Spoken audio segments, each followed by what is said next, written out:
जो दिलों की सख्ती अच्छी नहीं। रोना अल्लाह दे अगे, तौबा करनी अल्लाह माफ़ कर दे। मैं ये नहीं कहता कि तुम गुनहगार हो, असी सारे गुनहगार हैं ते साडे गुनाह वध होए। शायद वो लोग अच्छे रह गए जिन्हां दी गलतियां दा मामला अल्लाह ताला इत्थे साफ कर दे, इन्हां चीज़ों के नुकसान नाल, ते जिन्हां नूं ये कि आखिर च भुगतना पे ज़्यादा नुकसान है। ते अज भी तौबा का मौका है, अल्लाह वल तवज्जो करिए, अपनियां नमाज़ां ठीक करिए। तुहानूं अल्लाह ने बड़ा दीन दिता जे, संभाल लेना।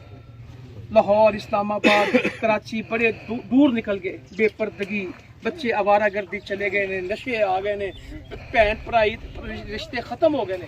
सानू गुजारिश करना संभाल लेना। तुहाडे इलाके का जिहड़ा पर्दा है अज इनाम है, नेमत है। तुसीं अपने बच्चों को दीन पढ़ाते हो, अल्लाह का इनाम है। तुसीं आपस एक बरादरी बन के बैठे हो, अल्लाह का इनाम है। मगर बरादरी बलोच है या इस्लाम है?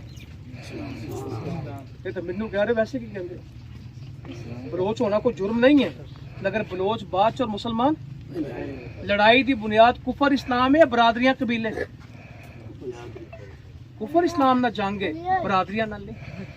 दुख है कि इस्लाम अज मदद है ते तुसी कहंदे हो कि तुसी मदद करो, ते जो वोट है उदों कौन ने?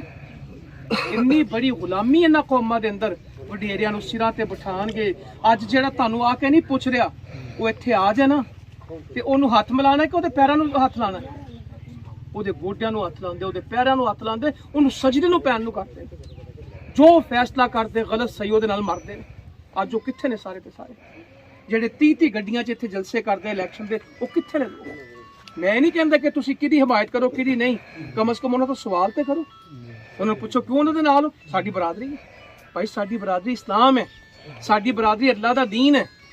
ਤੇ ਇਨਸ਼ਾਅੱਲਾ ਤਾਲਾ ਇਹ ਜਮਾਤ ਤੁਹਾਡੇ ਕੋਲ ਆਈ ਹੈ, ਕਸ਼ਮੀਰ ਦਾ ਜਿਹਾਦ ਵੀ ਕਰਦੇ ਨੇ। ਹਜ਼ਾਰਾਂ ਬੇਟੇ ਉੱਥੇ ਕੁਰਬਾਨ ਹੋਏ ਨੇ, ਥਰਪਾਰਕਰ ਬਲੂਚਿਸਤਾਨ 'ਚ ਕੰਮ ਕਰਨੇ। ਹਾਫਿਜ਼ ਮੁਹੰਮਦ ਸਈਦ ਦਾ ਨਾਮ ਸਭ ਨੇ ਸੁਣਿਆ। ਅੱਜ ਉਹ ਕੈਦ 'ਚ ਨੇ, ਜੇਲ੍ਹ 'ਚ ਨੇ, ਕੋਈ जुर्म नहीं ਕੀਤਾ, इस्लाम दे वफा की, इस्लाम का काम किया, जिहाद का काम किया। डेरा गादी खा लईए, राजनपुर जो भी सैलाब आया, हाफिज सईद साहब खुद आते, अज भी वो रिहा होंगे, खुद आते। लगता अज मुल्क गुलामियां च इन्होंने फड़िया होया, उन्होंने इंशाअल्लाह उन्होंने सानू भेजा, खुद भी आएंगे। जो उन्होंने जमात इत्थे काम कर रही फलाही इंसानियत जमात दावा, उन्होंने वालों आए हैं। तो साडे उस्ताद मोहतरम नसर जावेद साहब मेरे नाल मौजूद ने, मैं उन्होंने इल्तजा गुजारिश करांगा, वो भी तुहाडे नाल कुछ गल्लां करन।